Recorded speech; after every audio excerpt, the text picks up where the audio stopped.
come before the committee today. And Senator Randall, if you'd like to join Jared at the table for 5733. Thank you, Madam Chair, members of the committee, Jarrett Sachs, staff to the committee. Senate Bill 5753 relates to eliminating sub-minimum wage certificates for persons with disabilities. For background, employers under the Minimum Wage Act are required to pay employees age 18 or older at least minimum wage. LNI has the authority to issue special certificates to employers, authorizing them to pay lower than minimum wage for a fixed period of time. Employers with special certificates can pay sub-minimum wage to learners, student workers, apprentices, and individuals impaired by age, physical or mental deficiency, or injury. The bill before you removes provisions authorizing LNI to issue sub-minimum wage certificates for employees who are impaired by age, physical or mental deficiency, or injury. A fiscal note was requested and shows no fiscal impact. And with that, I'm open for questions. Okay. Thank you, Jarrett. Senator Randall, welcome to the Labor and Commerce Committee. Thank you, Madam Chair and members of the committee. I appreciate you taking the time to hear this bill today. As you heard from— For the record? Sorry. For the record, my name is Emily Randall, Senator from the 26th District. This legislation does one very simple thing. It bans the practice of paying workers with disabilities less than the minimum wage. The sub-minimum wage has been in place for a long time, and it was instituted with very good intentions to integrate members of our disability community into the workforce. There has been a fear that folks with disabilities wouldn't be able to get any kind of job at the regular minimum wage. But what we're finding is that there are practices that are proven to work better for people with disabilities. Supported employment programs that provide job coaches allow people to focus on making good job matches. And while my sister's disabilities didn't allow her to enter the workforce in any capacity, my mom has been a paraeducator at South Kitsap High School for nearly 20 years and has worked in support of a lot of students with a variety of abilities entering the workforce in different ways. I also would like to mention that eliminating the sub-minimum wage is a national movement led by disabled folks. And we want to ensure that we're listening to the needs of folks who are living and working in the community who will be most impacted by this legislation. It's also a movement with bipartisan support. Kentucky and Pennsylvania have introduced similar bans. The city of Seattle has already eliminated sub-minimum wage, and more states and municipalities are considering it. This bill is a way of recognizing the dignity, the valuable skills, and the inherent value of workers with disabilities. I also want to mention that there's been a lot of concern from particularly family members who are worried that their children, brothers, sisters, will be stuck if we pass this legislation, will be stuck at home on the couch watching television. I've heard that over and over. I think it's important that we recognize that this is one piece of the puzzle, that we also need to continue investing in community supports for folks so that they can have recreational and other integrated opportunities to, leave their house and so that their parents can get respite care. Those are really important parts. But this bill is not that. This bill is ensuring that all folks are living and working are paid equally and treated with dignity. Thank you, Senator Randall. Senator Walsh? No, I was going to ask if you'd like to would you like to speak to the bill or ask Senator Randall a question?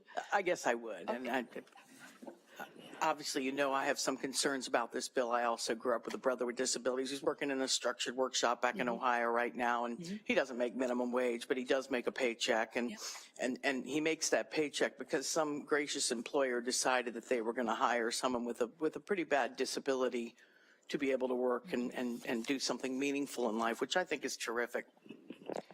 My concern is that this bill is completely counterintuitive to hiring our folks who have disabilities that are much more acute than some of the advocates that come around the legislature and advocate on behalf of doing away with a sub-minimum wage certificate. Those folks are employable. Our folks that are not employable, that are disabled, are going to be very hard pressed back in Eastern Washington to find employers to hire them at full wage. So if we do this across the board, do away with sub-minimum wage certificate, we will lose jobs. We will have kids sitting on the couch. We already have a community employment alliance that works on things around for folks with disabilities in this place. and they want to make sure folks are working, and that's a noble goal. I'm not denying that being able to work as an individual with a disability is a great thing. But when we do this broad brush stroke for a demographic of individuals that you cannot broad brush stroke, they're all very different and have varying levels of disabilities, you completely negate my kids' chances back in Eastern Washington to get a job. Whether you think you don't, you definitely do. The employment first 9-month issue, frankly, drove a lot of kids who were maybe making $6 an hour, whatever it was, but they were going and they were working 20 hours a week and socializing with their friends. And how presumptuous of us to think that folks with disabilities shouldn't be around other folks with disabilities. I suspect they'd prefer it.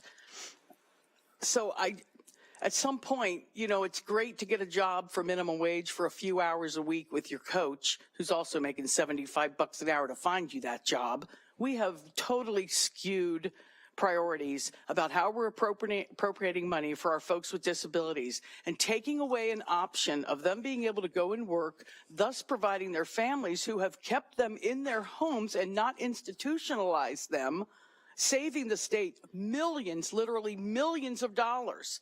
Now we're going to take this new approach and say, sorry, kids, you are acutely disabled.